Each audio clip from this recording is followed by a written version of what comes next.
Le F, un pas de casque, est propulsé par service d'outils FGL, votre stratégie gagnante pour les produits Makita, DeWalt et Milwaukee.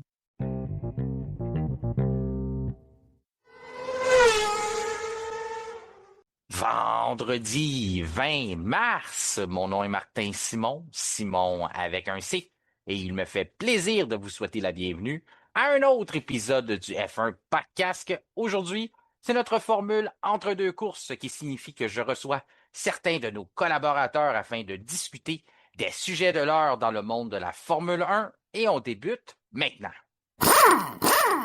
Il est maintenant temps d'accueillir nos collaborateurs. Vous êtes habitués de l'entendre en ma compagnie lors des épisodes du vendredi intitulés Votre guide. À tous les vendredis, on met la table pour les week-ends de course avec l'analyste descripteur des courses de Formule 1 pour la GTCQ.tv, mais il fait aussi les courses d'endurance. Et si je ne les mentionne pas, il va m'en vouloir. François Goulet, comment vas-tu? Je vais très bien, puis merci de le mentionner. Puis non seulement je décris des courses d'endurance, mais là, je vais en faire une dans un mois. Donc, il faut se préparer à être 4 heures derrière notre volant et surtout de ne pas s'endormir. J'ai même oublié de mentionner que tu es un pilote. De la team FSR de la division élite qui a planté sa Ferrari la semaine passée et qui a terminé dernier, mais c'est pas grave, je n'ai pas peur du ridicule. Qui en ramasse encore les pots cassés. En passant, une petite parenthèse rapide, tu as vu que j'ai conservé l'affiche du Rocket hier à ma présence? Tout à fait. Qu'est-ce que tu veux? Il y a comme un aura qui t'entoure, mais on explique pas ça aux gens. Oui, ma fiche parfaite quand j'assiste au Rocket avec notre ami en commun, Philippe Leblanc, qui aime être mentionné dans nos podcasts, qui demande d'être mentionné dans nos podcasts. Donc, j'ai eu plusieurs plaintes. Donc, Philippe Leblanc, considère-toi salué, c'est fait. Et l'autre collaborateur qui est avec nous cette semaine, vous le connaissez aussi, puisqu'il est la voix du lundi. Il fait les retours sur les week-ends de course en ma compagnie. Il est l'auteur du livre Villeneuve-Schumacher 1997, le duel qui a marqué une époque. Simon Bachand, re-bienvenue au F1 Podcast. Merci beaucoup. Content d'être là et bonjour à Philippe Leblanc. Oui, d'ailleurs, je dois souligner que c'est de la faute à Philippe Leblanc si je n'avais pas de voix. Le premier podcast de l'année, parce qu'il m'avait amené au Rocket, et vu qu'il n'avait pas amené Martin, ben, le Rocket n'a pas gagné. C'est moi qui a jinxé le Rocket à Laval. Ben, je m'excuse à toute la population locale. Là, pour les gens qui nous écoutent en Europe, qui disent c'est quoi ça, le Rocket, qui imaginent que c'est des, des majorettes avec des bâtons. Là, c'est une équipe de hockey. C'est une équipe de hockey locale près de notre domicile. Peut-être un peu moins pour François, mais François, quand il est sous la route, il aime ça aller les voir. Donc, sans plus tarder, on arrête de jaser de hockey, même si c'est moi l'instigateur derrière toutes les conversations qui n'ont pas rapport à la Formule 1 normalement. On a des gros sujets aujourd'hui parce qu'on a été frappé par une grosse nouvelle dans la journée de jeudi. Là, vous nous écoutez, les auditeurs, c'est la journée de vendredi. Puis je voulais faire une petite précision avant qu'on se lance là-dessus, puisque de la manière qu'on fonctionne, pour les gens qui sont habitués et qui nous suivent sur les réseaux sociaux depuis déjà un bon bout de temps, on fait toujours extrêmement attention avant d'annoncer une nouvelle. Pour nous, c'est important de ne pas nécessairement être les premiers. On peut attendre, là, comme vous l'avez vu, on a attendu plus qu'une heure quasiment avant d'embarquer dans cette nouvelle-là à l'effet que Adrian Newey quitterait son poste de directeur chez Aston Martin pour être remplacé par Jonathan Whitley. Bien sûr, le gros... le gros signal d'alarme là-dedans, c'est que Jonathan Whitley est directeur présentement d'une autre écurie en Formule 1, bien sûr, chez Audi. Donc, on a attendu énormément de temps, de délai afin de confirmer, d'avoir des sources crédibles, de voir que plusieurs personnes qui ont justement une certaine notoriété dans le domaine, qui disent pas n'importe quoi, parce que c'est important pour nous de garder notre crédibilité, on a décidé d'aller de l'avant et de faire l'annonce comme quoi que le remplacement était imminent.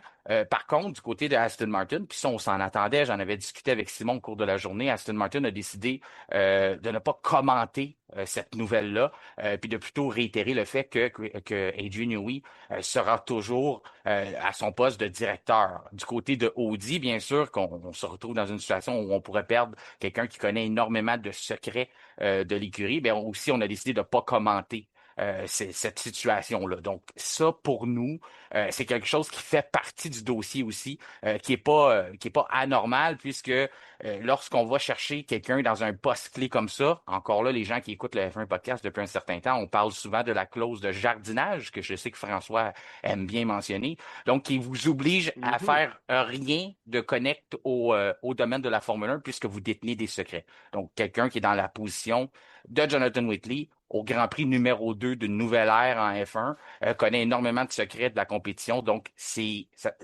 la première conversation que j'ai eue avec Simon aujourd'hui, comme quoi que ça serait assez de la science-fiction de penser qu'on aurait pu prendre un directeur comme Whitley puis l'asseoir sur notre banc de la ligne des puits au Grand Prix du Japon. Pour moi, en tout cas, tu m'as dit, Simon, je me trompe, mais pour moi, c'est de la science-fiction de croire à ça. Impossible, tu as tout à fait raison. C'est ça, impossible d'aller là. Donc, sans plus tarder, une fois que les précisions sont faites et que les gens comprennent la situation, que pour l'instant, bien, il y a plusieurs médias crédibles qui continuent d'avancer, qui s'est confirmé, puis on va dans ce sens-là, sauf que on peut pas vous dire quand. C'est pour ça la précision dans la publication. On peut pas vous dire quand ça va arriver, quand Jonathan Whitley va être capable d'y aller. Et puis même, est-ce que côté légal, ça va être bloqué? Mais c'est sûr qu'on peut pas conserver quelqu'un qui veut partir. Si Jonathan Whitley a déjà donné son accord qu'il voulait partir, ou si on a déjà eu l'impression chez Audi que ça lui a traversé l'esprit, ben moi personnellement, puis j'ai l'impression qu'on va aller comme ça aussi du groupement, on ne voudra pas poursuivre avec quelqu'un qui ne veut plus être là. Je commence avec toi, Simon, parce que la situation, on peut aller dans plein de sens avec ça. Puis si tu me permets, je commencerai avec le côté Aston Martin. On va le diviser en deux. On va parler de ce que ça représente pour l'écurie, même si jamais ça ne se concrétise pas dans les prochains jours, dans les prochaines heures, prochaines semaines. Qu'est-ce que ça représente pour l'ensemble de Aston Martin et pour Adrian Newey, qui, selon moi, serait beaucoup plus utile à l'usine présentement que en bordure des lignes de course. Ça serait un gros coup pour Aston Martin, puis je suis d'accord avec ce que tu dis concernant Newey, puis lui-même, je pense, en est conscient. D'ailleurs, quand il a été nommé l'année dernière, il disait, ça donne, je vais aux 2-3 prochains Grands Prix d'ici la fin de la saison, je vais être là de toute façon, donc pourquoi pas être directeur d'équipe. Mais tu sentais pas comme une envie à tout casser d'occuper ce poste-là.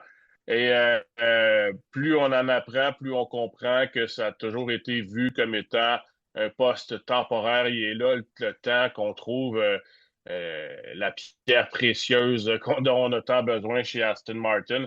Euh, Si ça s'avère que c'est Jonathan Whitley, et là, je vais me baser uniquement sur ce qu'il a fait depuis qu'il est arrivé chez Sauber, Audi, je trouve que ça serait une immense prise pour Aston Martin. Ce serait vraiment un très bon coup parce que il y a une amélioration vraiment flagrante et marquée de l'écurie Sauber pendant la saison de l'année passée.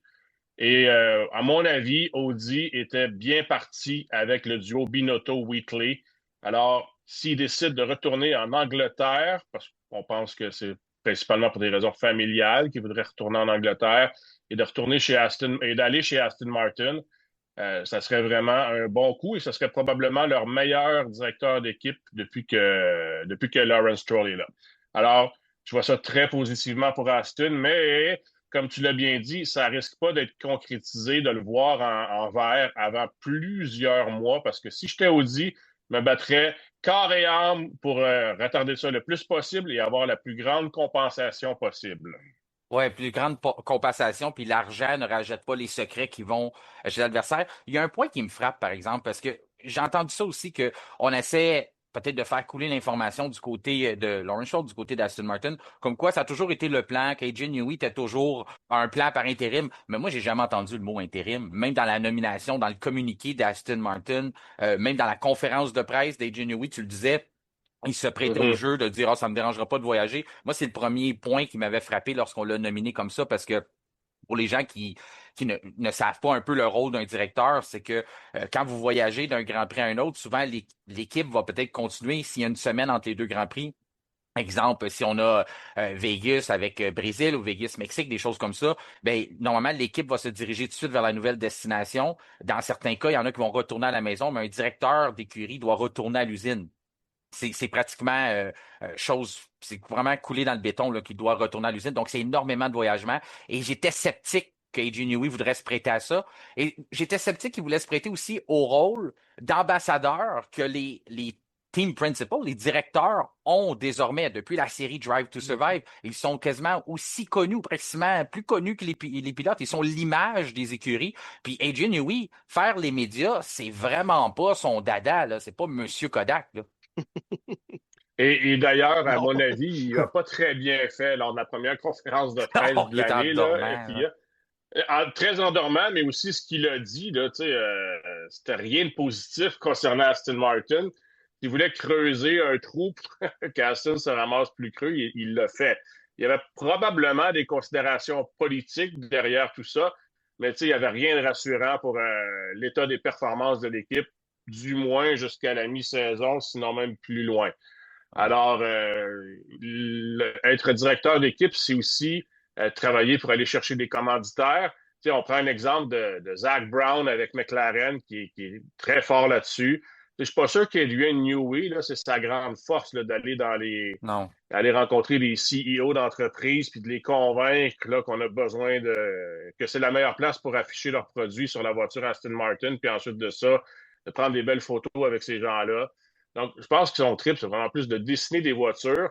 Et d'ailleurs, et là, ça, c'est quelque chose qui est passé pas mal sous le radar, mais dans cette même conférence de presse dont je vous parlais, il a reconnu qu'à son avis, Aston Martin avait le 5e meilleur châssis actuellement en Formule 1. Là, si on l'a embauché chez Aston puis on lui a donné des parts dans l'équipe, c'est pour faire mieux qu'avoir le 5e meilleur châssis. Ça ne veut pas dire qu'il va réussir le meilleur à tout coup, mais d'avoir un châssis qui se situe à la moitié du plateau, je pense qu'on s'attendait à mieux de ce côté-là aussi chez Aston Martin. Donc, il y a du travail à faire. Oui, puis on pourrait quasiment dire qu'il est sur un terrain d'égalité parce que Honda lui a livré le 5e meilleur moteur aussi. Oui. Honda, la différence, c'est qu'ils sont loin derrière le 4e. Exact. Ton côté, François, je veux que tu te prononces là-dessus aussi parce que la situation, bien sûr, a déboulé beaucoup aujourd'hui. On n'a pas eu la chance de se parler de ça. Trouves-tu que c'est un peu... Tu sais, je lisais des commentaires là, des gens qui disaient... on a notre bon ami John Kirsty, anciennement connu sous le nom Eric Lindros, qui disait « En bon québécois, c'est du n'importe quoi. » Fait que, est-ce que tu trouves que ça envoie un message un peu qu'il y a un manque de cohésion dans l'équipe, un manque de direction, que là, tout d'un coup, on essaie de nous faire avaler ou on va essayer de nous faire avaler que ça a toujours été dans les plans, qu'on cherchait un autre directeur? Ou comment tu vois ça, cette nouvelle-là pour Aston Martin? Ben, tu l'as dit tantôt que le mot intérim n'a jamais été là. Mais on était, je crois, nous trois l'année dernière, lorsque c'est arrivé, qu'il a eu le poste, on s'est tous dit, est-ce que ça ne va pas le distraire de sa mission principale qui est de justement superviser tous les aspects techniques de la voiture? Oui. Donc, il n'y avait pas c'était pas dans les airs qu'il allait être là par intérim, mais nous, on se le disait entre nous que semble que c'est pas la personne de l'emploi, puis vous venez d'en parler. Et Adrian Newey, il y a juste un seul ton. C'est pas quelqu'un qui est très expressif. Il parle très, très lentement. Il a des petits sourires en coin. J'adore Adrian Newey, là. C'est pas ça du tout, mais c'est pas quelqu'un. C'est pas un vendeur, ce gars-là. Non, c'est pas un grand narrateur, là. C'est ça, là. Donc, on a besoin de lui pour son cerveau, sa planche à dessin, son expérience et là, je ne veux pas nécessairement mettre ça sur le dos de cet événement-là, mais est-ce que justement le fait d'avoir été directeur d'équipe, team principal, en fait, ne l'a pas détourné un peu de sa mission première? Est-ce que c'est la raison aussi pour laquelle on est si en retard que ça? Peut-être en partie. Mais en gros, je n'ai pas été étonné de savoir qu'il allait ne plus être dans cette chaise à un certain moment. J'étais plus étonné d'entendre parler de Jonathan Whitley parce que il bâtit quelque chose chez Audi. Simon l'a évoqué. Lui et Binotto ont vraiment on voit la courbe d'amélioration. Et là, je me dis, tu sais, quand tu es dans un projet comme ça qui va bien, tu vois de l'amélioration, tu as ça à cœur, tu as participé, tu as mis corps et âme à ça. Pourquoi tu quitterais le bateau? La famille, c'est un très bon point. Honnêtement, moi, quand ça fonctionne bien comme ça, parce qu'on peut dire que ça fonctionne bien pour Audi en ce moment, par rapport à ce qu'ils sont, là, ça serait la seule raison qui motiverait. Donc, je serais bien content de le voir chez Aston Martin, mais ça sera pas de suite, là. Mais parlons-en de Whitley, puisqu'il fait partie du sujet.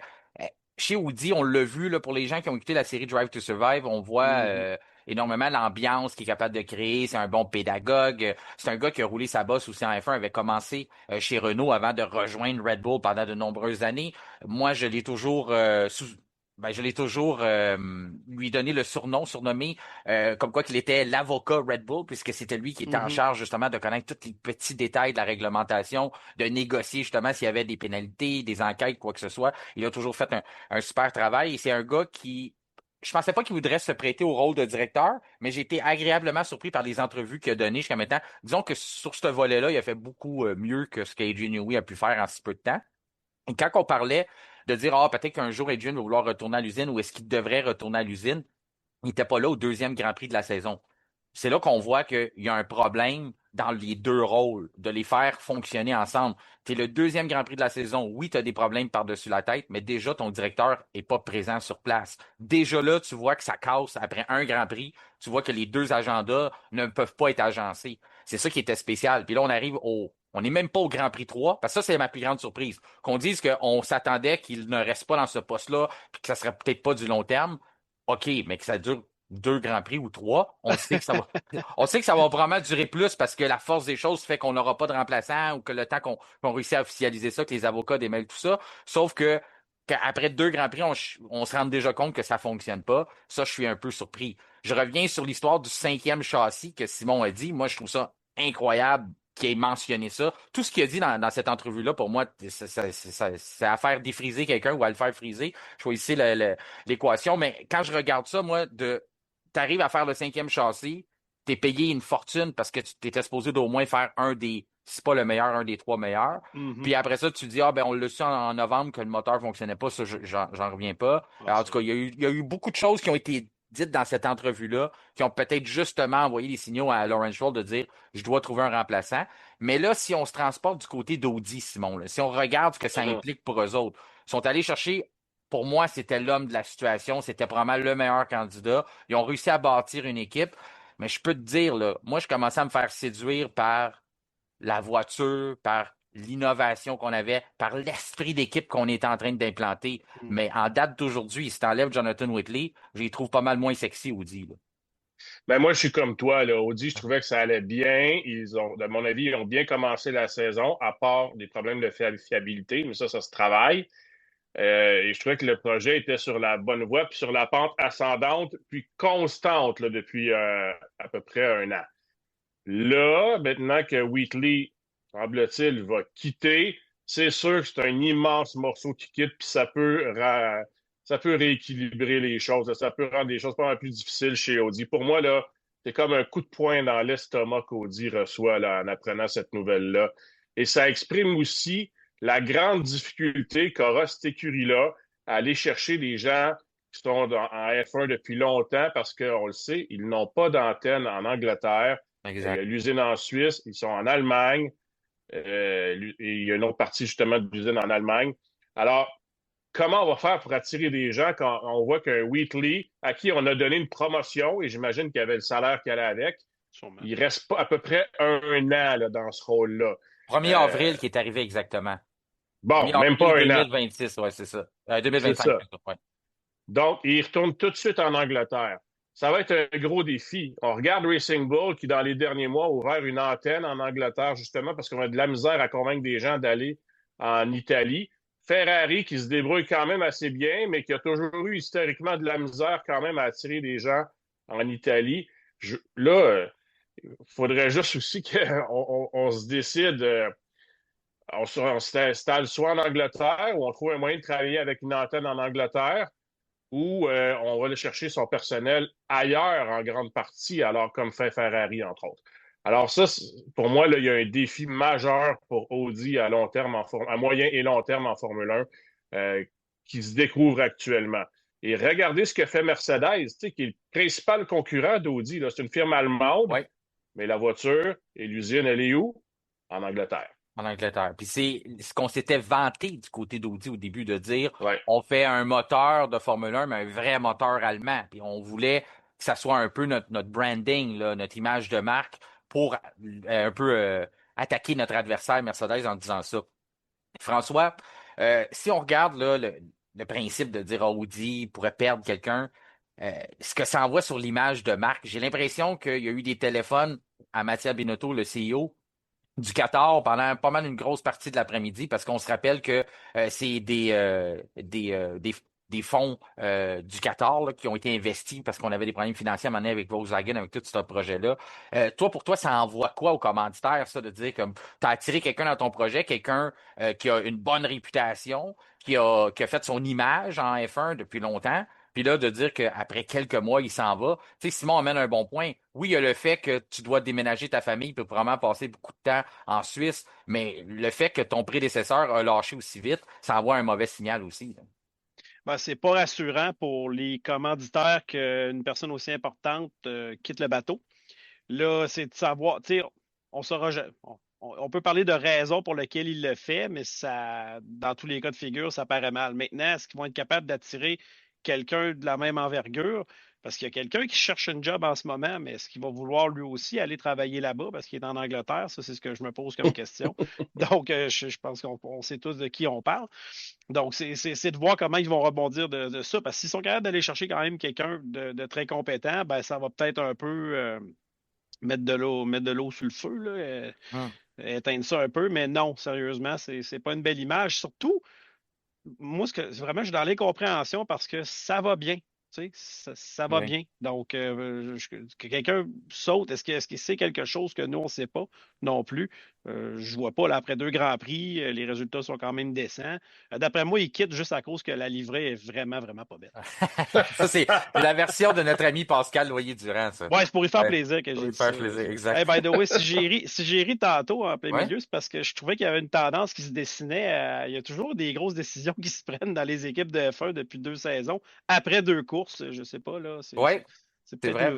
peut-être l'année prochaine, il va y avoir autre chose aussi après le deuxième Grand Prix avant le Japon. On sait jamais.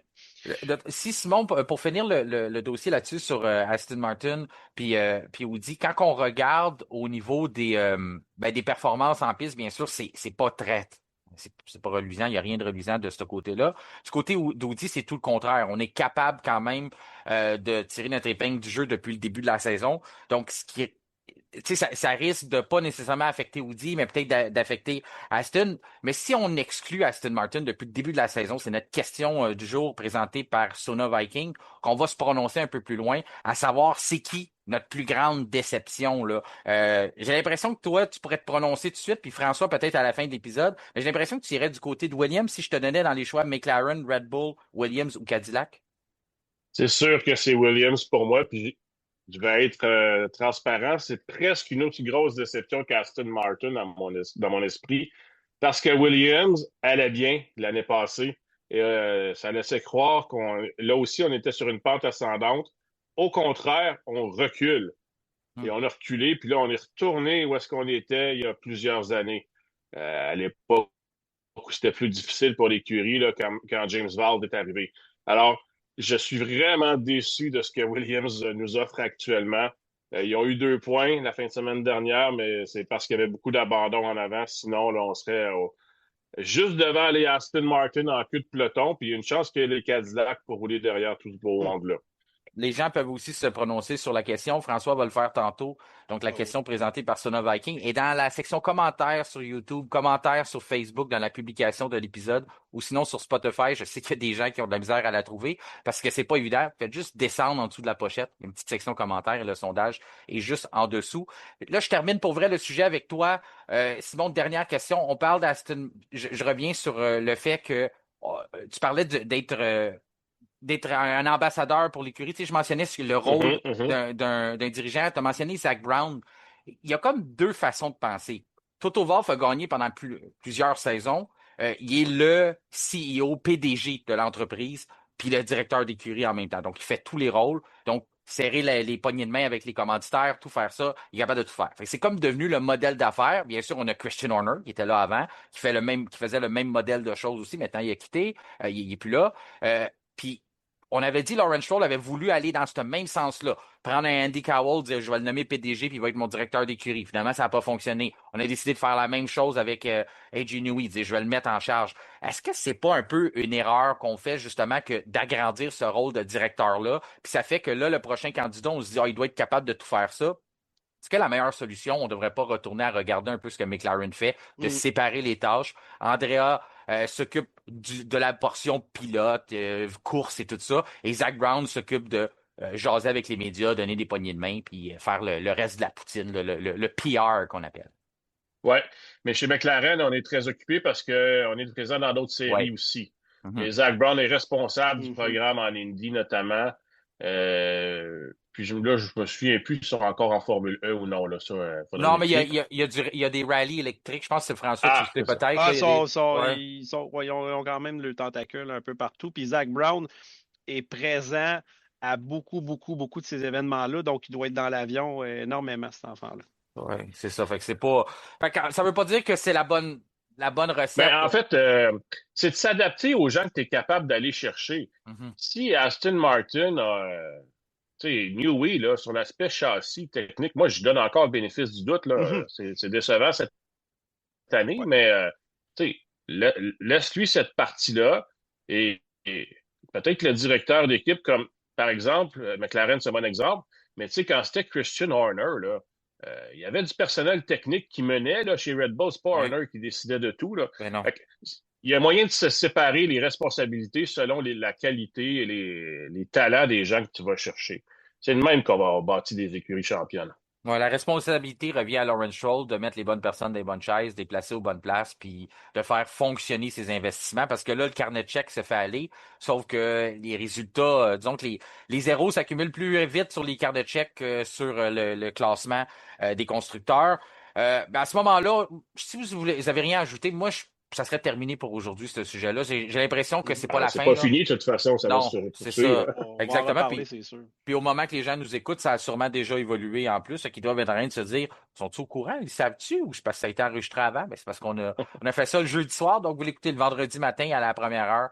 Donc, c'est pour ça qu'il y a peut-être des détails que nous autres, on ne sait pas encore. L'autre gros sujet sur lequel on veut se pencher, bien sûr, c'est celui des nouvelles réglementations. C'est quand on parle d'un sujet là, qui n'a pas fini de faire parler, ben lui, ça en est un.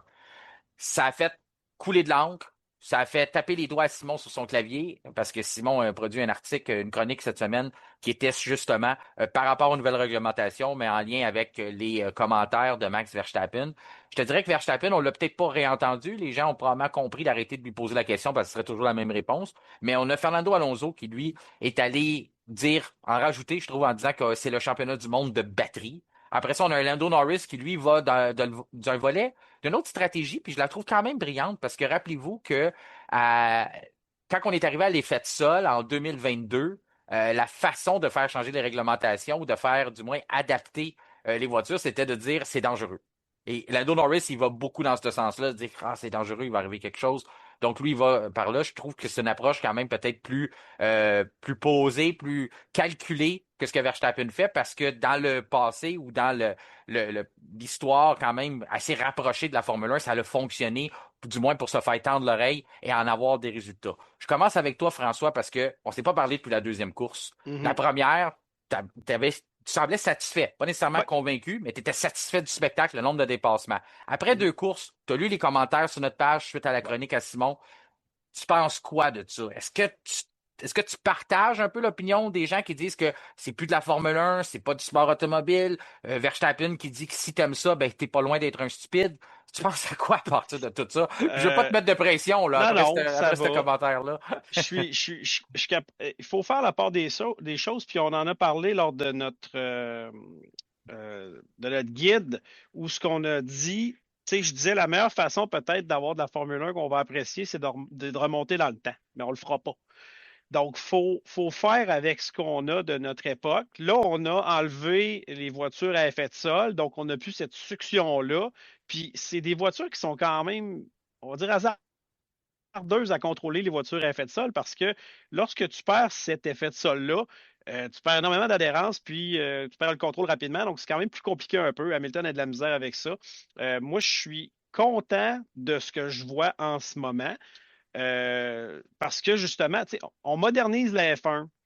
Oui, il y a de la batterie. Je préférais avoir des V10, là, on s'entend, là. Mhm. Sauf que le spectacle en ce moment qui est offert m'intéresse beaucoup. Il y a des dépassements. C'est sûr que les bagarres, mettons, Mercedes, Ferrari sont là, sont le fun, mais sont éphémères. Elles ne durent pas longtemps. Mais ça démontre que Ferrari a fait quand même du bon travail. Ils ne sont pas très loin derrière. Imagine qu'ils réussissent à rattraper ce petit déficit-là là, sur Mercedes. Bon, on pourra avoir une bagarre à quatre voitures en avant de grille, puis ça fait longtemps qu'on n'a pas eu ça. Mais juste les dépassements, je pensais qu'elle allait plus se faire en ligne droite.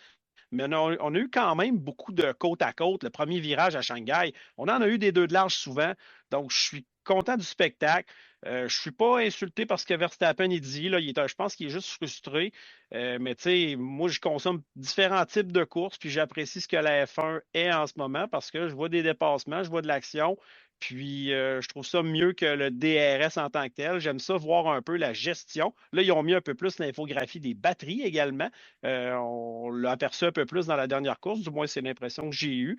Donc, c'est le futur. Là. On n'a pas la même Formule 1 que dans le temps de Juan Manuel Fangio non plus. Là. Donc, faut être de son temps puis essayer d'apprécier ce qu'on a. Puis si cette course-là ne plaît pas, aux amateurs de F1, ben, il y a de l'IndyCar, il y a de l'endurance, il y a du GT3. Allez, écrivez-moi, je vais vous en suggérer des courses. De ton côté, Simon, tu penses quoi de... Ben, je l'ai déjà ton opinion un peu, mais les commentaires qu'on a entendus, si t'as pas aimé ceux de Verstappen, tu t'es prononcé là-dessus, Alonso qui en rajoute, Norris qui va sur le volet plus sécuritaire de la chose, tu considères ça comment, ça, cette approche-là? Est-ce qu'il y en a une que tu trouves préférable plus qu'un autre ou tu penses que c'est une perte de temps de la part des trois?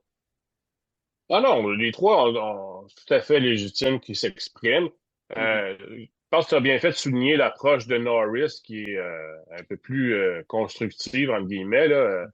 Euh, le croit-il vraiment? C'est sûr que lui, ce qui semble lui faire peur, c'est la différence de vitesse. Là, en disant, moi, je vais arriver dans un virage, si l'autre n'a plus de batterie, il peut avoir 50 kilomètres de différence de vitesse entre moi et l'autre. Si je l'accroche, ça peut retourner en catastrophe. C'est possible. Ça veut pas dire que ça arrivait jamais avant non plus. Là, les exemples sont nombreux. Mais moi, je vais y aller avec ce que François a dit. De mon côté, le spectacle, je trouve qu'il s'est amélioré. Il y a plus de dépassements, beaucoup plus. François, tu parlais des courses dans le temps de Fangio, là, c'est parce que des fois, il y avait 4 minutes d'écart entre le premier et le deuxième. Hein, je pense pas qu'on a envie de voir ça. Non. Non, mais tu sais, c'était plus une comparaison que la F1. Elle évolue. Dans ce temps-là, il n'y avait pas d'aileron. Bon, j'ai dit Fangio. J'aurais pu nommer n'importe quel autre. Non, mais je comprends. Mais ça pour dire que. Je comprends l'image. Ouais, c'est ça. Et même je vois beaucoup de commentaires sur les années 80, 90. Moi, j'ai commencé à écouter la F1 dans ces années-là, puis je m'en souviens très bien. Mais il y avait aussi beaucoup de grands prix où il ne se passait pas grand-chose. Il faut être franc, c'est juste qu'on les a oubliés avec le temps. Là. Ouais. Des fois, je les regarde encore, puis je suis comme, ouais, ça, c'était une course assez tranquille. Il ne fallait pas manquer le dépassement parce que sinon, il n'y avait pas grand-chose. Alors, c'est une approche différente. Aujourd'hui, on dépasse plus. On dépasse à plusieurs endroits. Ça, j'aime beaucoup ça. Ça veut dire que c'est parfait? Non. Est-ce que ça veut dire qu'il ne faut pas travailler pour justement qu'on puisse ramener des qualifications à l'ancienne où on se défonce tout le tour au lieu de gérer? Moi, parlez-moi de ça, je vais être très ouvert. Mais il faut regarder ce qu'on devra sacrifier à ce moment-là, pour s'assurer qu'on garde ces batailles en piste-là, puis cette possibilité de dépasser pendant les courses, qui est quelque chose, dans le fond, où dans les 30-40 dernières années en Formule 1, à part avec le DRS, là, on s'est beaucoup plaint qu'il n'y en avait pas beaucoup de dépassements puis que c'était difficile de dépasser. Je me rappelle des courses l'année passée au Japon, entre autres, où tu avais les deux McLaren pas capables de dépasser Verstappen tout le long. Les voitures étaient plus grosses aussi, ça jouait. Mais tu sais, là, on va voir dans une semaine là, si ça va être différent. Mais moi, je trouve qu'on a un bon spectacle jusqu'à maintenant. On dépasse, puis je voudrais garder ça.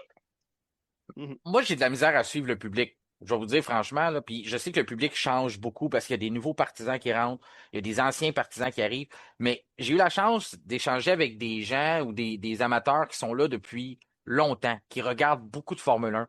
J'ai l'impression que ces personnes-là se sont sûrement plaints à un moment ou à un autre qui manquaient de dépassement en Formule 1. Puis là, tout d'un coup, qu'on les a, ben là, tout d'un coup, le point critique, c'est de dire qu'il y en a trop ou qui sont artificiels. Ouais. Ça, j'ai de la misère à suivre ce côté-là parce que si tu m'avais demandé, puis j'en ai justement, c'est quelque chose que j'ai parlé dans une des chroniques à la radio à CNV, tous les jeudis 8 heures pour les gens qui veulent nous suivre. Oui. Je me disais, à toutes les fois que j'ai une conversation avec quelqu'un, comment vous voulez améliorer le spectacle? Qu'est-ce qui vous ferait écouter la F1? C'est toujours les dépassements. Il y a personne qui me dit, je veux des plus belles couleurs sur les monoplaces. Il y a personne qui me dit, j'aimerais avoir des plus beaux circuits. J'aimerais qu'on ait à des différents endroits. Personne qui demande. Tout le monde parle des dépassements. On veut de l'action en piste. On veut voir que les pilotes peuvent gagner des positions. La pire chose, qu'est-ce qui terrorise n'importe qui écoute la F1 ou qui regarde pas pendant toute la F1 dit toujours que c'est toujours le même qui part, puis une fois qu'il est parti en avant, ben c'est lui qui va gagner. C'est toujours le commentaire plate qu'on entendait face à la F1, puis c'est le commentaire on n'a plus entendre parce que c'est pas du tout ça qu'on a eu depuis la manche 1 puis la manche 2, sauf qu'on entend d'autres personnes, j'ose croire que c'est pas les mêmes, que tout d'un coup trouvent que ah ben là, il y en a trop, ou c'est pas des vrais, ou là, on se dépasse, puis on fait juste de la gestion de batterie. Je trouve ça vraiment étrange comme comportement. Puis je me suis penché là-dessus pendant la course sprint, j'en parlais à Simon lundi, puis je disais, j'ai regardé vraiment là, de dire qu'est-ce que je vois là. C'est vrai qu'il y a quelque chose d'étrange. Je suis d'accord avec ça, là. Je partage l'opinion des gens qui crient, ah, c'est. Puis la conclusion que j'en suis venu à la fin de la journée de samedi, c'est différent. Ça, on peut pas le nier. Mhm. Puis c'est ça, je pense, qui dérange le plus. On sait que les changements, ça dérange les habitudes. Mais moi, je me rappelle que il y a plusieurs personnes, puis si on avait fait un sondage, ça aurait probablement été dans ce sens-là, qui avaient hâte qu'on se débarrasse de l'effet de sol. Puis j'arrêtais pas de dire, on va s'en ennuyer. On va s'ennuyer de cette parité-là. Tu te rappelles, François, tu étais dans cette Mhm. opinion-là aussi de dire, mais ça, c'est ça les nouvelles réglementations. J'ai l'impression qu'on a peut-être oublié un peu que dans l'histoire de la F1, lorsqu'on a fait un changement, même si ce n'était pas des changements aussi imposants que celui qu'on a en 2026, c'est quelque chose qui s'est reproduit à travers l'histoire. Je regardais même les statistiques versus les abandons, parce qu'il y a des gens qui parlent de ça, qui disent, ah ben là, c'est plate, il y a trop d'abandons. Hey! Mais non, ça, c'est Ben, bon, ça. on, Ben on oui, en ben parlait, c'est c'est ça, ça. on en parlait de ça, de la vieille F1 qu'on ne savait pas qui allait terminer le Grand Prix, puis que ça n'existait plus dans la Mhm. F1 moderne. Ben, je pensais justement à cet aspect-là. Je dis, ah, cette nouvelle technologie-là nous amène à crime, on ne sait pas combien de voitures, on ne sait pas si la fiabilité va finir par revenir là, comme Mhm. elle était, mais en ce moment, on ne le sait pas si les fonds de grille, les grilles de fond de grille en première ligne vont finir le Grand Prix parce que Red Bull, les roues à Verstappen ont barré. Bon, c'était en qualif, mais bon. McLaren n'a pas parti. Il y en a là, des soucis techniques pour tout le monde. Là, ça risque d'arriver. Puis, je n'étais pas trop dans le champ. Martin, j'avais dit 15 voitures, premier Grand Prix. Je pense qu'il y en a 16 qui ont fini le Grand Prix, quelque chose de même. Ouais, 16 ou 17. T'étais pas loin, Ouais, donc, 16 ou donc, donc, 17. il y en a Non, beaucoup non. qui pètent aux frettes, comme on dit. C'est ça, exactement. Puis, mais c'est pas quelque chose qui est alarmant. Genre, on n'a jamais vu ça dans l'histoire de la Non, Formule 1. non, C'est c'était pris ça. Non. avant. J'ai sorti une statistique, je vais vous la donner vite, vite, là. Pour 2013 versus 2014, on Mhm. regardait là, que normalement, la moyenne lors d'un Grand Prix disait qu'on va tourner aux alentours de à peu près, bon, on dit à peu près 7 abandons. Ben, il y a des Grands Prix qui étaient plus, non, excuse-moi. Je suis dans une moyenne, on parlait d'environ 2,5 par Grand Prix, parfois 3, en 2013 qu'on était rendu là. Puis quand on a changé à 2014, ben, la moyenne d'abandon par Grand Prix a passé à tout près de 5. Donc, on la voit quand même, la tendance. Elle est peut-être plus Mhm. grande cette année, mais en une saison à une autre, on a vu que tout d'un coup, la fiabilité est redevenue un Oui. enjeu. Puis ça, j'ai fait la comparaison avec 2014, puis même en 2022, il y en a eu aussi. Mais la raison pourquoi je l'ai pas pris, c'est que c'était pas une révolution moteur non plus. C'était simplement, on passait à l'effet de sol, mais on Ouais. gardait la motorisation qu'on avait déjà. On a reconduit la même technologie. Donc la comparaison, si on veut la faire, c'est vraiment avec 2014, qui est la plus, ben, je dirais, qui est la meilleure ressemblance à prendre là, pour être capable de se baser là-dessus. Mais on voit que les statistiques, c'est pas une tendance qu'on n'a jamais vue en F1 de dire on commence une nouvelle réglementation, puis il y a des voitures tout d'un coup qui finissent pas les épreuves. Puis ceci dit sur les DNF ou les abandons, si on préfère le dire en français, bien sûr, euh, je me penche sur le côté artificiel. Dans mon interrogation, dans mon analyse, quand je regardais ça samedi, puis voir qu'est-ce qui cloche, il y a beaucoup de commentaires qui revenaient de dire ah, c'est artificiel. Puis je le comprends, ce point-là. De dire, ah, ben là, c'est juste sur du temps emprunté, tu as ta batterie, tu utilises l'énergie, mais là, après ça, c'est l'autre.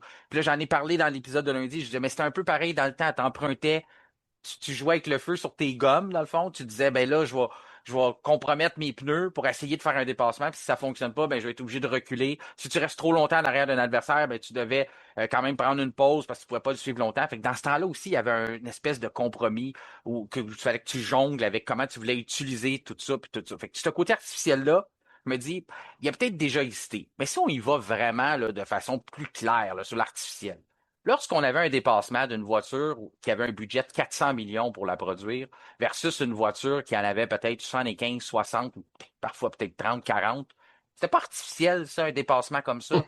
Tu sais, Quand, Mm. que- quand tu avais une voiture, pas nommé de nom, où ce que son pilote était capable de prendre un hélicoptère ou un avion pendant la nuit, puis aller faire des tours puis des essais sur un circuit privé, puis revenir pour trouver les bons réglages dans une fin de semaine, puis tout d'un coup, il faisait le meilleur temps.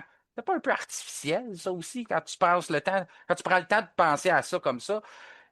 Moi, pour moi, j'ai l'impression que oui. Puis je suis pas en train de dénigrer les accomplissements du passé, pas en tout, là. Parce que je pense que chaque génération, chaque époque a ses caractéristiques. Le livre de règlement est écrit, puis on doit compétitionner à l'intérieur de ce livre-là, du moins.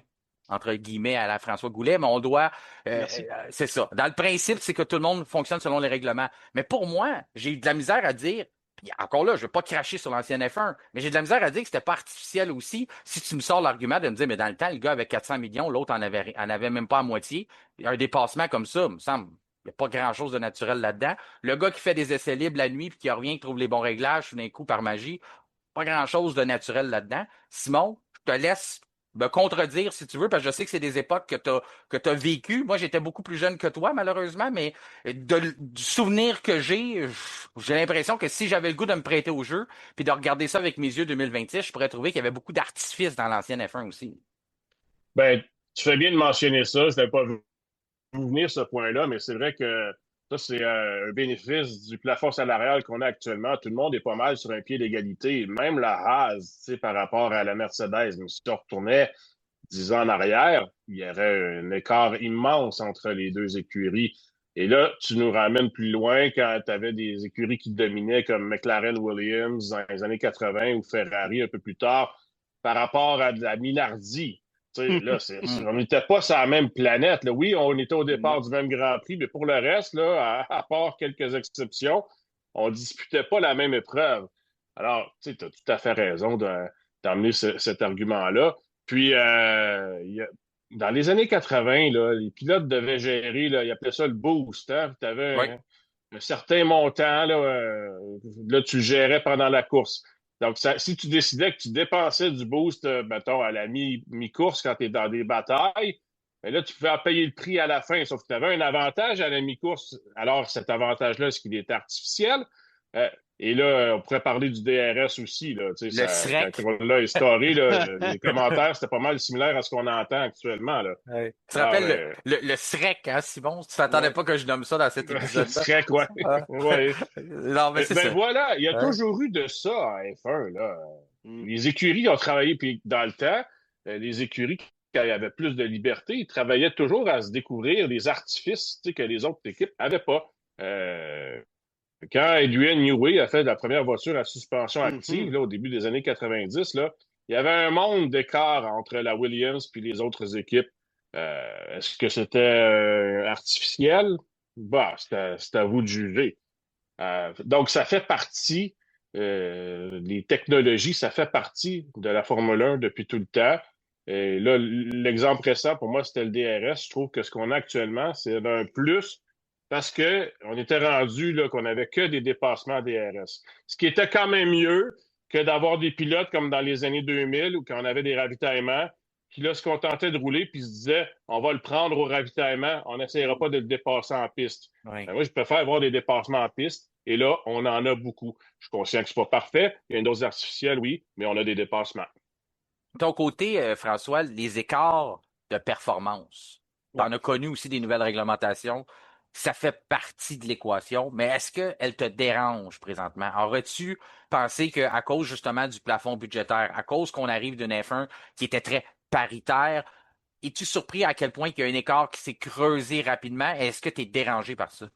Je suis plus dérangé par le manque de performance des écuries de fond de grille que l'écart de performance, exemple, que Mercedes a par rapport à ceux qui les suivent, parce qu'ils ont mieux fait le devoir, puis comme j'ai dit tantôt, Ferrari n'est pas trop loin en arrière, mais c'est de voir des équipes, justement, comme Aston Martin ou Cadillac, qui sont vraiment pas dans le coup. C'est ça qui me dérange en ce moment. Ça me fait peur, en fait, un peu. Je m'attendais à ce que ce soit un peu plus groupé, surtout que ces gens-là ont comme concentré leur bille sur la saison 2026. Bon, on voit que ça n'a pas fonctionné. En ce qui a trait, mettons, aux artifices ou quoi que ce soit, ben, c'est que à l'époque, mettons, en F1, les voitures étaient plus simples. Hein? Tu n'avais pas 28 boutons sur ton volant. Souvent, tu en avais juste un, c'était on-off, puis il y en a qui avaient des embrayages, des clutches, puis écoute, c'était le bon vieux temps, puis il fallait conduire, il fallait chauffer la voiture, là, il fallait vraiment la conduire au maximum, puis les voitures aussi, j'imagine, avaient plus de traînée, hein, ils faisaient un plus gros trou dans l'air, étaient moins, oui, ils étaient aérodynamiques, mais l'aspiration devait être un petit peu plus importante et ça devait faciliter les dépassements. Maintenant, les voitures sont, tu sais, quand tu suis, on sait dans les dernières années, puis quand je dis les dernières années, là, on parle d'une dizaine d'années passées, quand tu suis une voiture, il y avait tellement de turbulences que les pilotes n'avaient pas le choix de lever le pied parce qu'ils allaient trop user leurs pneus, puis c'était pas conduisible lorsqu'on suivait une voiture. Donc, il a fallu ajuster ça, amener certains artifices pour favoriser les dépassements, parce que sinon, on aurait eu une parade. Puis que ce soit comme ça en IndyCar, il y a le push-to-pass qu'on appelle, qui est un peu l'équivalent maintenant du mode dépassement. Si vous écoutez la formule électrique, ben, ils peuvent aller plus large dans un des virages et avoir un surplus de puissance pendant un nombre de temps donné. Donc, on ajoute ces artifices-là, oui, pour favoriser le spectacle, mais on est rendu là parce que si vous regardez une F1, c'est compliqué une F1 maintenant. Là. Il y en a 28 pitons sur le volant, puis il y a plusieurs artifices, j'ai même mes guillemets, à gérer lors d'un tour. Vous devriez voir toutes les opérations qu'ils font sur un volant, alors qu'avant, les gars, ils se concentraient à conduire l'auto, à essayer d'aller dans le derrière de l'autre, prendre son aspiration puis le dépasser au prochain virage. Oui, c'est ça. Mais le côté gestion, je trouve que là, maintenant, il est plus présent ou Ouais. il est mieux présenté. Fait que là, les gens en sont conscients puis ils font comme, ah, ben là, il y a trop de gestion, les pilotes font ci, font ça. C'est vrai qu'il y en a plus. Tu sais, on voit un gars comme Alex Albon dire, on dirait que ma tête va exploser pendant que je conduis Ouais, la voiture. c'est incroyable. Sauf que il y en avait avant. C'est pas parti de 0 à 44 d'un coup, là. Si avant, les Non, pilotes, t'es non. obligé de gérer le carburant, t'es obligé de, tu disais, la température des pneus, gérer les freins, parce que les freins, ils doivent opérer Mhm. dans une certaine plage de température, sinon, ils sont pas autant efficaces. Donc, il y avait quand même, puis encore là, je veux faire quand même ça simple, mais les pilotes font des changements de réglage d'un virage à un autre, des fois, pour avoir Ben justement oui. la balance sur les freins, l'ajustement par le différentiel, toutes ces choses-là. Donc, c'est toutes des choses qui existaient déjà. Sauf que là, à cause que à la télévision, on nous montre boost ou électricité, énergie, ben Mhm. là, on a l'impression qu'il se passe peut-être plus de choses, puis on dit, ah ben là, c'est plus de la vraie course. Mais avant, il y avait des pilotes qui menaient l'épreuve, qui étaient obligés de lever le pied parce qu'ils avaient peur de manquer de carburant. T'en avais Ouais. un autre qui le suivait, puis qui pensait bien être capable de le rejoindre, mais qu'à un moment donné, t'avais un petit message de l'écurie qui disait, écoute, tu te rendras pas en faisant ça, fait que tu vas être obligé de concéder la victoire, fais juste la Mm. ramener à la maison. C'était du vocabulaire, c'est pas du vocabulaire là, de science-fiction, mais c'est pas du vocabulaire préhistorique, là. C'est du vocabulaire de Formule 1 qu'on avait au courant de l'année dernière aussi. N'est-ce pas, Simon? Exactement, exactement. Puis, ben, de toutes les époques, on a voulu faire, tu sais, c'est sûr, on fait toujours attention là, pour s'assurer que la voiture finisse la course, mais il y a toujours eu de la gestion. Puis, plus ça avance avec les nouvelles technologies, c'est juste normal que, tu sais, les pilotes doivent s'ajuster et tout. Après une certaine période, je pense que, tu sais, les gens vont s'habituer. De Ben toute oui. façon, ils n'auront pas le choix parce qu'on en a encore pour quelques années avec Ouais. cette réglementation-là. Mhm. Puis avec les Mais, engagements qu'on a pris, là, notamment auprès d'Audi, puis Honda aussi, mais Honda a tellement de misère qu'on verra. Mais tu sais, on peut pas arriver puis dire finalement, il y a deux, trois pilotes bien connus qui aiment pas ça. Fait Ouais. qu'on va scraper tout ça. ouais. Non, les pilotes devront s'ajuster.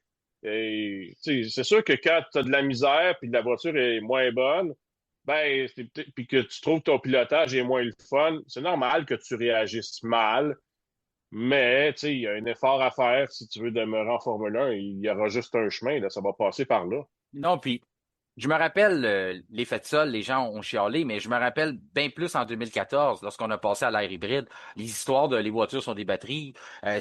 c'est juste du courant électrique. On a entendu de ces histoires-là. Puis ça n'a pas empêché la F1, quelques années plus tard, de complètement exploser puis devenir un phénomène planétaire. Puis à l'effet de sol, ben, on a eu la domination de la RB19. Ça n'a pas empêché Mhm. la F1 de continuer d'exploser puis d'aller explorer de nouveaux endroits, de nouveaux marchés. Donc, je veux pas dire qu'on fasse l'erreur, là, parce que je sais que tu m'as déjà mentionné, François, que le NASCAR, à certaines époques, avait tellement voulu se concentrer vers les nouveaux amateurs, vers les nouveaux téléspectateurs, qu'on a un peu Mhm. délaissé notre base partisane. J'espère que la F1 va être capable de jumeler ou de doser ça. Puis, je pense qu'on va avoir besoin de l'aide de nos pilotes. Je reviens pour faire du chemin sur la chronique de Simon avec Max Verstappen.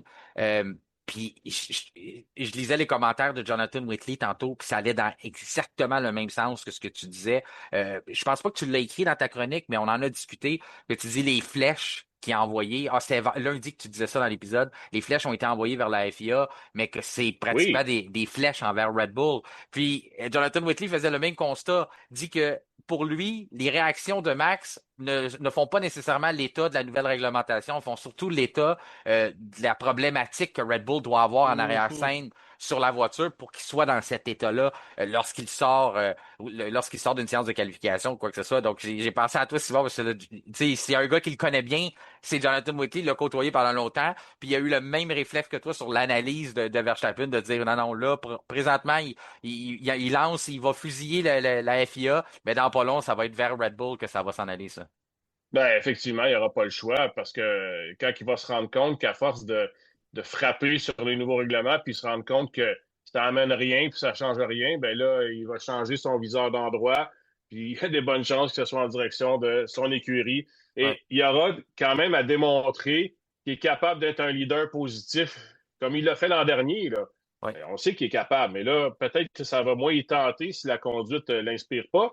Il devra quand même le démontrer qu'il peut être ce leader positif-là, qui peut aider Red Bull à se remettre sur pied, qui peut, par force de travail, par force, inspirer les gens de son équipe Ouais. à se défoncer pour ramener la Red Bull pour qu'elle soit compétitive à nouveau.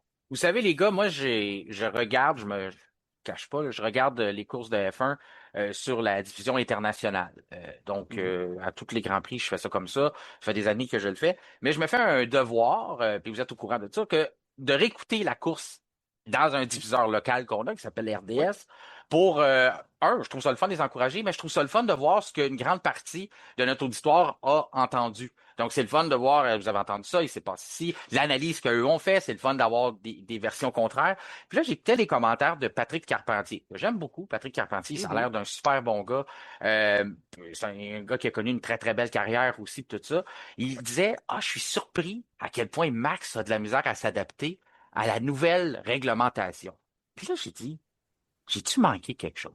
On est juste au deuxième Grand Prix de la saison. Premier Grand Prix, on l'a mentionné tantôt, perte de contrôle mécanique qui le force à partir de la fin, remonte le peloton quand même, comme il nous avait habitués par le passé. Lui-même a voulu s'enlever le crédit de dire, ben là, c'était plus facile parce que les voitures roulent pas trop. Quand même, remonte. Ouais. C'est ça. C'est bien placé. Oui. Bien placé. Remonte, finalement, reste coincé derrière la McLaren de Norris, mais avec raison là, de où ce qui est parti. Après ça, il n'y a pas les pneus pour nécessairement combattre la McLaren, mais quand même. Ce résultat-là, je me dis, ça m'a pas eu l'air d'un gars qui s'est pas habitué à la nouvelle voiture. Après ça, on arrive dans le deuxième Grand Prix, la course sprint. Bien sûr, le problème que Red Bull a eu sur d'autres voitures, pas capable de décoller. On va faire un lien avec Mario Kart parce qu'il aime ça les faire, mais dans Mario Kart, quand on pesait pas sur l'accélérateur au bon moment, ben, la voiture fait qu'elle avance pas ou elle tourne sur place. Là, les Ferrari, eux autres, ils ont mis le gaz entre la première et la deuxième lumière. Exactement. Tu donnes le truc aux gens qui ont Mario Kart à la maison. Mais c'est ça, pour décoller. Fait que là, lui, c'est un peu ça qui se passe chez Red Bull. La voiture, elle reste sur place, puis là, il les voit passer, fait que c'est rien pour le mettre de bonne humeur. Mais il réussit quand même à remonter pendant la sprint, finit à la porte des points. Ensuite, Grand Prix, même chose, pas capable de décoller. Phénomène Mario Kart, on va l'appeler comme ça. Décolle pas, finalement, réussit à récupérer, remonte, rendu au 43e, 45e tour. Vous m'excuserez, ma mémoire, ça me joue des tours. On lui demande il perd de la puissance, là, lui s'en rend bien compte, on le voit sa tête commence à hocher parce qu'il doit être en train de dire tous les mots du ciel. Puis finalement, il décide on lui dit rentre la voiture. Moi, j'ai pas vu un gars qui s'est mal adapté à la nouvelle F1. J'ai vu Red Bull qui a peut-être un problème d'adaptation à la nouvelle mécanique, mais j'ai pas perçu un gars qui est désemparé par qu'est-ce qu'il doit faire avec la voiture. Oui, il est pas content, puis il place des commentaires, puis tout le monde paye le prix sur son passage, mais quand même, j'ai pas trouvé par ses performances qu'il avait l'air d'un gars qui pouvait pas être Max Verstappen. Ton côté, François, t'es le pilote des trois. As-tu perçu un gars qui est dans le trouble, toi? Ben non, dans la mesure, comme tu l'expliques, il a connu des mauvais départs, puis il a eu de la malchance mécanique, mais en dehors de ça, Max Verstappen remontait beaucoup. Donc, si c'était pas du mauvais départ et qu'il partait de la position où où il a terminé, on va dire, où il se retrouve après le mauvais départ. Je pense que c'est peut-être lui qui aurait le plus gros différentiel positif parce qu'il dépasse du monde. Puis Verstappen, c'est un gars qui est capable de gérer tout. Donc, non, je ne suis pas d'accord avec ce que Patrick a dit là-dessus. Verstappen, en même temps, on l'évoquait en début de saison, pour nous, mettons, là, sachant ce qu'on sait maintenant, on sait que ça ne se passera probablement pas, du moins dans les premiers Grands Prix de l'année. La Red Bull n'est pas là. Mais au début de saison, on avait cet espoir-là, Martin. Peut-être Simon, tu l'avais aussi, mais vous avez parlé de Toto Wolff dans votre podcast de lundi. Mais il n'y avait pas juste Toto Wolff qui avait remarqué que la Red Bull pouvait être constante. Non, mais pas juste ça, d'autres analystes. La Red Bull avait vraiment fait une sortie où 10 tours d'affilée avait réussi à garder un certain rythme et ça, les analystes ont dit, et Toto Wolff et les autres, tout le monde a remarqué la Red Bull, hey, leur accumulation d'énergie, ça coche, mais là, c'est en train de me dire que peut-être qu'il y a d'autres équipes aussi qui ont, en anglais, ils disent sandbaggé, là, qui ont mis des sacs de sable, qui ont mis du lest ou qui ont jeté l'encre un peu, mais la Red Bull n'est pas à la hauteur de ce qu'on espérait. Donc, moi, en début d'année, on avait même mis peut-être Verstappen en pôle, mais moi, j'avais ça en tête. Je me disais, hey, la Red Bull, si leur récupération d'énergie est à la hauteur de ce qu'on soupçonne, ils vont être un joueur majeur cette saison. Ce n'est pas le cas. Mais Adjar a bien fait dans le premier Grand Prix. Verstappen, on ne l'a pas trop su à cause qu'il est parti loin.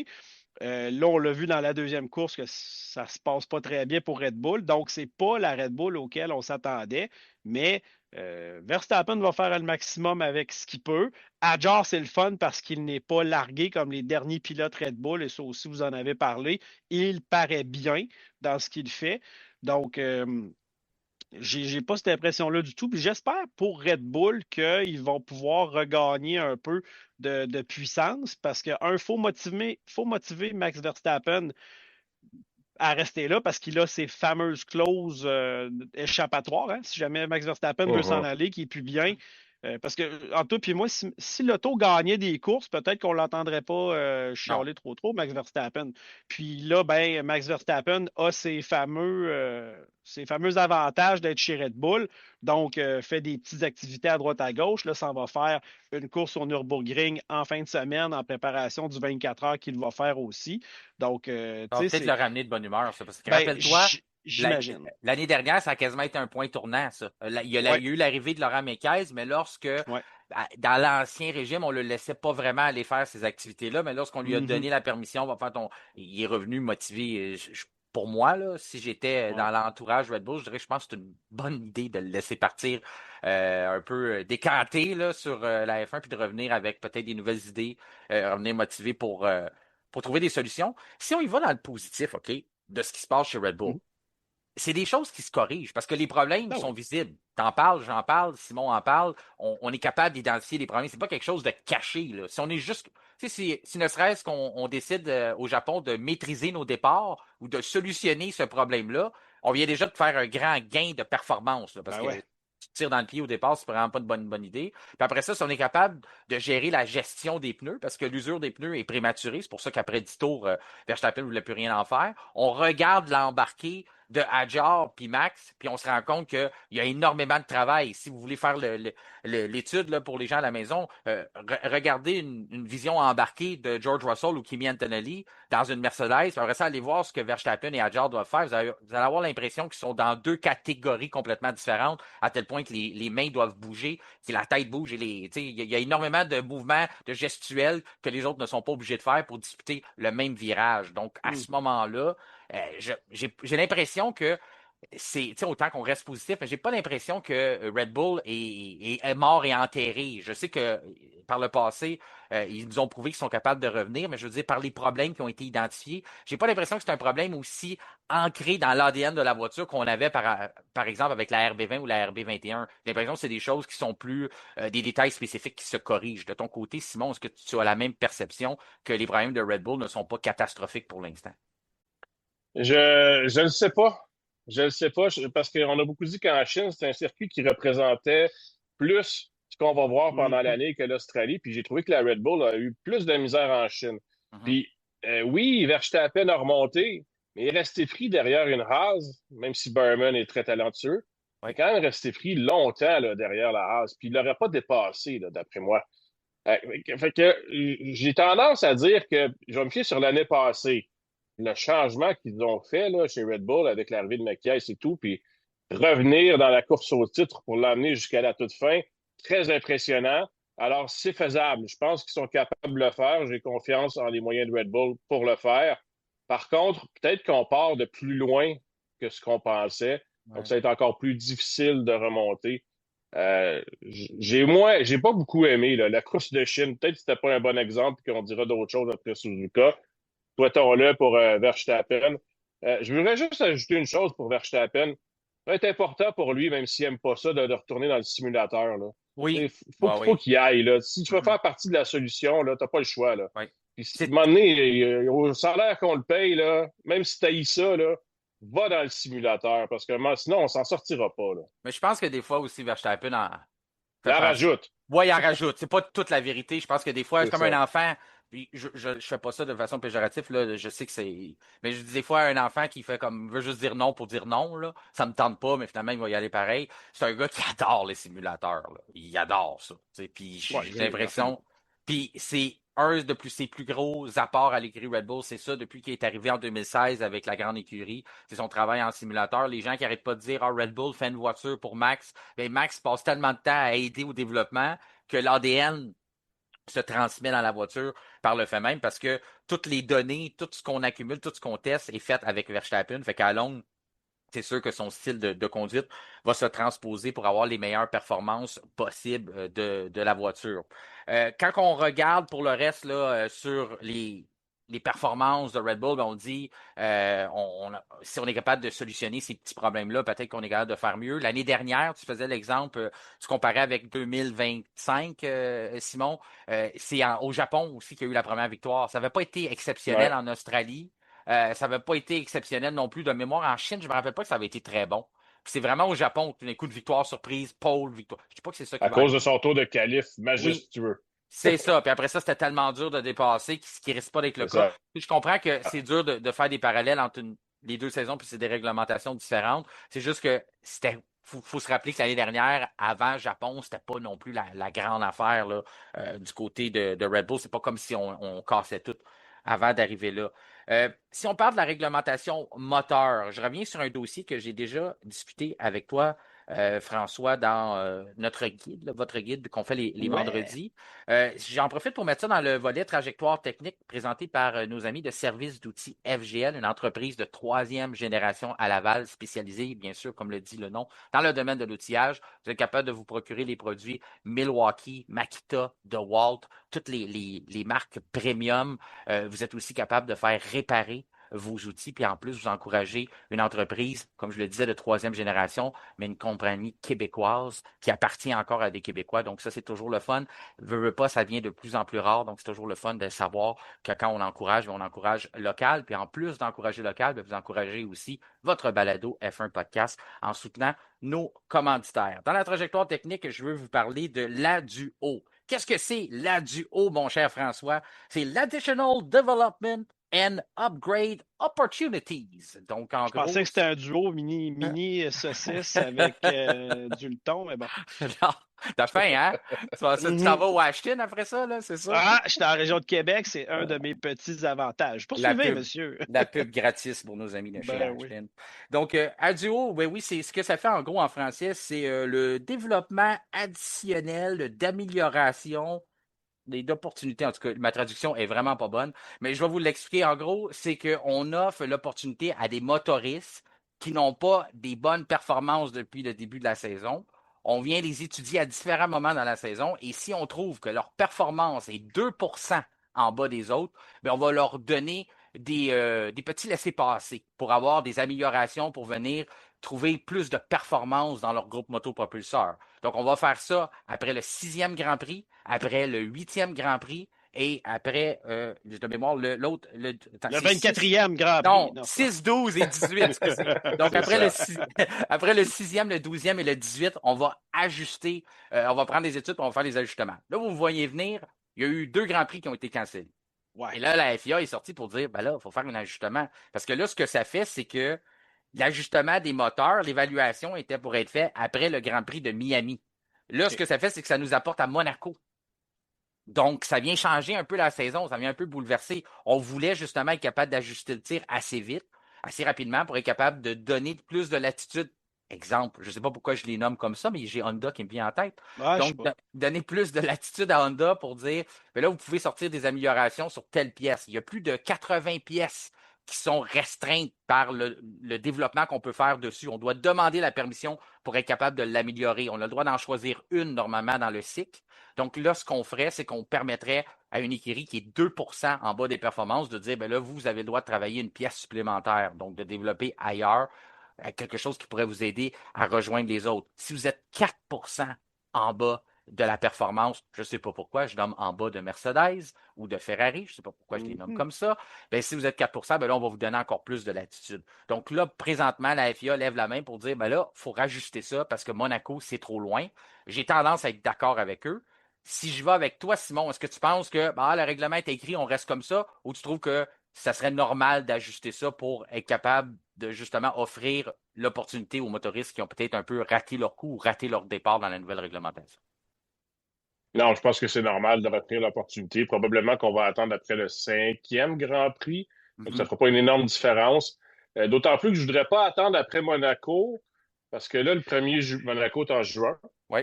Le 1er juin, c'est là où on va, en théorie, Mercedes va arrêter d'abuser du règlement concernant le taux de compression. On va dire ça comme ça. Alors, tu sais, il y aura toujours une dose d'inconnu. Monaco, en plus, c'est pas un bon circuit, là, je pense, pour tester ça. Non. Non, je pense que c'est tout à fait logique là, qu'on revoie. Tu sais, l'idée de base, c'était en début mai, on permet un ajout. Alors, gardons ça le plus près possible de l'idée de base. Ça veut dire qu'il faut bouger le règlement parce qu'il est arrivé un fait inattendu. On a dû annuler 2 Grands Prix. Ton côté, François, je t'entends dire oui, fait que j'imagine que tu vas dans le même sens. Je sais que tu étais d'accord quand on en avait parlé, quand ils ont dit on va faire ça, on ne fonctionnera pas à comme on y va avec le développement aérodynamique ou pour le CFD. On ne permet pas, on dit c'est une fois par année. Donc, on fait l'ajustement le 1er juillet, puis l'autre le 1er janvier. Si on avait fait ça avec les groupes motopropulseurs, ben moi, je trouvais que ça n'avait pas de bon sens. Tu étais d'accord avec ça à l'époque. Puis là, moi aussi, je trouve qu'il y a d'étirer jusqu'à juin, comme on dit avec ce qu'on va faire aussi avec Mercedes, mais même si on ne tient pas compte de ça, je pense encore que le plus vite possible qu'on peut donner des ressources à Honda. Puis je comprends là, les gens qui disent on nivelle vers le bas. Oui, mais on veut juste aider le spectacle. C'est ça qu'on veut faire. C'est pas dire à Honda, empêcher Mercedes de développer puis dire juste à Honda va rejoindre Mercedes ou dire à Mercedes partage tes informations. C'est pas ça qu'on fait. Moi, j'aurais aimé ça que ce soit Monsieur Mercedes, allez aider Honda.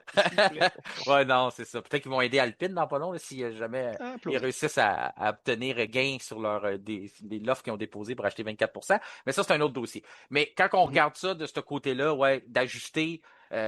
Toi aussi, tu es en faveur qu'on n'attende pas Monaco pour faire ça. Là. Il y a des équipes qui ont besoin d'aide maintenant. Ben là, mets-moi pas des mots dans la bouche, là, mais non, en fait, ben oui, parce que, mettons, ils ont mis la marque de 6, 12, 18. Bon, si tu fais des maths faciles puis des divisions, tu vois que tout est divisé en moyenne régulièrement. Sauf que là, on a la malchance d'avoir 2 Grands Prix qui sautent en début de saison de par leur situation géographique. Donc, gardons ça dans on va dire, dans la roadmap, là, dans l'horaire qu'il y avait. C'était comme prévu que normalement, on va avoir fait 6 courses à cette date-là. C'est là qu'on devrait réajuster. Malheureusement, il n'y en aura pas 6, mais réajustons-là parce que sinon, après ça, ça va tout débalancer un peu le reste parce que là, il n'y a pas tant de courses qui vont être annulées en milieu de saison. Ben, en tout cas, selon leur situation géographique, c'est plus vers la fin. Donc, non, laissez ça comme c'est là. En même temps, je pense que tout le monde avait était prêt dans cette optique-là. Puis aussi, j'ai bien hâte de voir ce qui va arriver avec Mercedes au 1er juin, là, comme Simon parle. Ouais, de voir. Est-ce que j'ai entendu des gens lancer cette hypothèse-là, puis de dire pourquoi ne pas laisser tout le monde à 18,1 de ratio? À place. Tu sais, je comprends que le côté FIA doit se dire, ben là, on écrit le règlement. Si à toutes les fois quelqu'un ferait un règlement, on l'ouvre à tout le monde, ben ça donne quoi qu'on les écrit? Je comprends cette logique-là. Sauf que l'étude, il devrait se faire que le fait que Mercedes utilise un ratio différent, c'est pas ça qui vient aider la batterie aussi. Qu'on ménage mieux notre récupération d'énergie, qu'on récupère plus rapidement, qu'on récupère plus efficacement. Donc, j'écoutais cette hypothèse-là de certains ingénieurs qui disaient, moi, j'irais explorer si le ratio 18.1 n'est pas une solution, une alternative. Tantôt, Simon mentionnait un point qui, pour moi, est le plus débattable dans la nouvelle réglementation, c'est de dire, moi, des qualifications qui ne se déroulent pas à fond de train, j'ai énormément de difficultés avec ça. Je me suis déjà prononcé là-dessus par le passé lorsqu'on a dit on va faire des qualifications en médium puis en gomme dure. Moi, j'aime pas ça. Moi, je veux que la qualification, je veux voir le summum de ta machine. Je veux que c'est la journée là, pour montrer, là, je m'en ai dit mettre tes couilles sur la table, mais je vais le dire. La journée de mettre tes couilles sur la table et montrer à tout le monde ce que t'as comme voiture. Puis, autant pour les partisans qui payent le prix, le samedi, c'est plus cher. Tu veux voir ce spectacle-là. Tu veux voir les voitures au maximum. Tu veux voir les nouvelles technologies dans leur plus bel ensemble. Ça, c'est le côté, je trouve, qu'on devrait le plus modifier. C'est de dire, le samedi, on devrait donner un ratio de batterie différent ou quoi que ce soit pour que les pilotes ne soient pas justement en gestion. Dans la course, c'est plus compréhensible. Mais dans la qualification, je voudrais qu'on se prononce là-dessus. Simon le dit tantôt. T'en penses quoi, toi, Simon, François, de ça? Ouais, je suis d'accord. Le samedi, c'est le moment spectaculaire où les voitures vont le plus vite. C'est là qu'on a les tours les plus rapides. Puis, non, je suis juste tout à fait en accord avec le fait qu'il faut pas qu'il y ait de la gestion qui se fasse lors de la qualification. Puis c'est ça qu'on a en ce moment. Les pneus.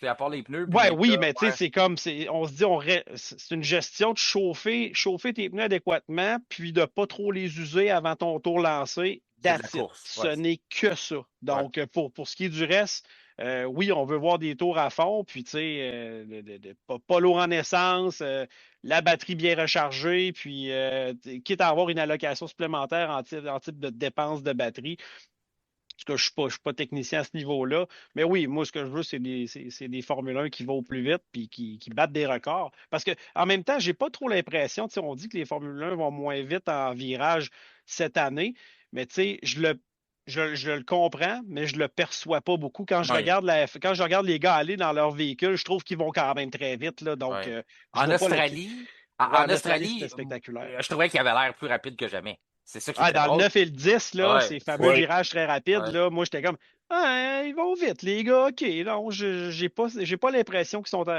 Je pensais que ça allait être plus marquant que ça, en toute franchise. Simon, avant que je m'en aille, que je retourne avec François pour lui poser notre question du jour par nos amis de Arizona Viking, je voulais ton impression là-dessus. Je sais que, sans te tromper trop dans l'ingénierie ou dans le domaine technique, tu trouves-tu que ça serait un peu un aveu d'échec de la part de la FIA de donner l'autorisation à tous les écuries d'aller vers le ratio 18.1? Mais si vraiment quelqu'un peut prouver que ça serait une solution, non seulement au spectacle, au confort des pilotes, mais que ça viendrait améliorer. Comment tu vois ça, cette situation-là, toi? Ça serait-tu faisable rapidement? Oui, il y a ça aussi. C'est ça, exactement. Ouais. Parce que là, tu sais, est-ce que ça vient changer complètement ton moteur? Je ne sais pas, peut-être. Je me dis que si on demande à Mercedes de faire le changement pour descendre à 16, je ne sais pas, c'est plus compliqué d'aller à 18. Tu sais, il y a déjà quelqu'un qui doit faire. C'est sûr que c'est plate que c'est tout le monde qui se tape le trouble parce que Mercedes a fait quelque chose que les autres n'ont pas. Mais si c'est une solution en bout de ligne. Ouais. Je me demande si Mercedes va pas nous faire le coup là, de McLaren l'an passé avec l'aileron, de dire finalement d'arriver à Monaco et dire pas de trouble, nous on roule avec ça depuis Montréal ou depuis Miami. Puis là, on s'en sera pas rendu compte, puis ça va juste démontrer qu'il y avait raison, Toto Wolff, en disant que c'était pas un si gros avantage. D'ailleurs, Fred Vasseur l'appuie, il a dit que d'après lui, ça allait pas changer la dynamique qu'on a actuellement. Là. Ça allait pas être le gros changement qui allait faire en sorte que Ferrari allait rattraper Mercedes. Alors, Mercedes avait trouvé une façon de contourner le règlement. Il ne faut pas oublier que le moteur a été approuvé à toutes les étapes par la FIA, mais on n'était pas capable de le mesurer alors qu'il fonctionne. Maintenant, si la FIA s'est améliorée pour mesurer le moteur Mercedes alors qu'il est plus chaud, je préférerais pour l'année en cours, qu'on continue avec le plan qu'on a, qu'on fasse appliquer le règlement. On a donné une période à Mercedes, peut-être même qu'elle ne sera pas assez longue, là, voyons voir. Mais non, je ne laisserai pas ça aller tel quel parce que ça reviendrait à donner raison à Mercedes. Puis je vais juste faire un petit croche en disant que là, il y a beaucoup d'équipes qui se plaignent puis qui utilisent l'argument de la sécurité pour les départs. Ferrari a un gros avantage au départ. Ils ont déjà laissé aller une partie de leur avantage. Il semble que ce n'est pas assez. Alors, tu sais, je me dis, je trouve ça plate, là. Il y a des gens qui se sont préparés, ont pris des décisions en conséquence quand ils ont confectionné leur moteur. Puis là, il y a des gens qui sont en retard Ouais. puis qui voudraient que la FIA leur vienne en aide. Ben, surtout Moi, que. j'aime pas ça. Surtout que Ferrari, c'est un dossier complètement à part. On n'a pas enfreint le règlement. On a même décidé d'opter pour plus petit. Oui, Plus et qu'on avait, en anglais, Charles mes guillemets, François, on avait flagué le problème il y a un an. Oui. Ouais. Tout le monde autour de la table a dit, fais-toi-en pas avec ça ne sera pas un enjeu.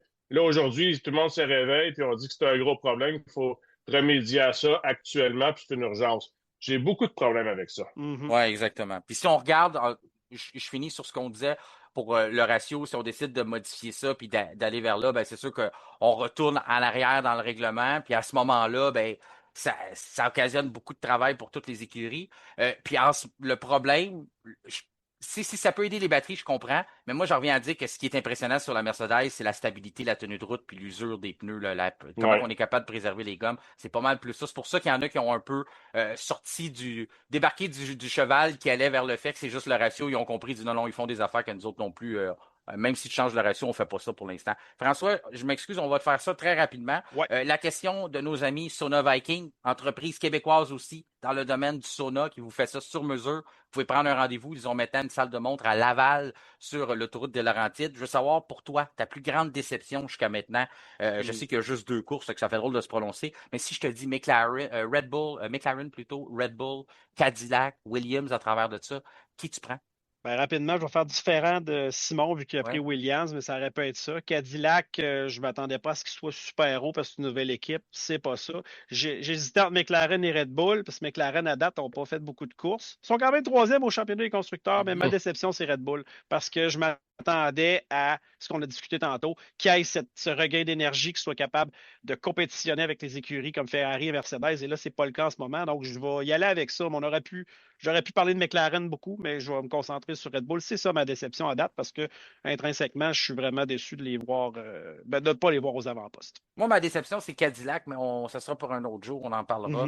J'ai déjà mentionné Cadillac, puis je vous expliquerai pourquoi un peu plus en détail une autre fois. Mais en terminant, je veux rappeler, Simon Bachand, ton livre, je l'ai dit, Villeneuve-Schumacher 1997, le duel qui a marqué une époque, et ton podcast aussi que les gens qui aiment réécouter des moments historiques de la Formule 1 peuvent retrouver. Quel nom et où on peut le trouver, le podcast? Oui, c'est A Race to Remember. C'est en anglais, le podcast. C'est sur Spotify et sur YouTube. Parfait. Et si vous voulez le trouver facilement en ligne, allez sur mon site www.ertaa.com. ERTA avec 2A.com.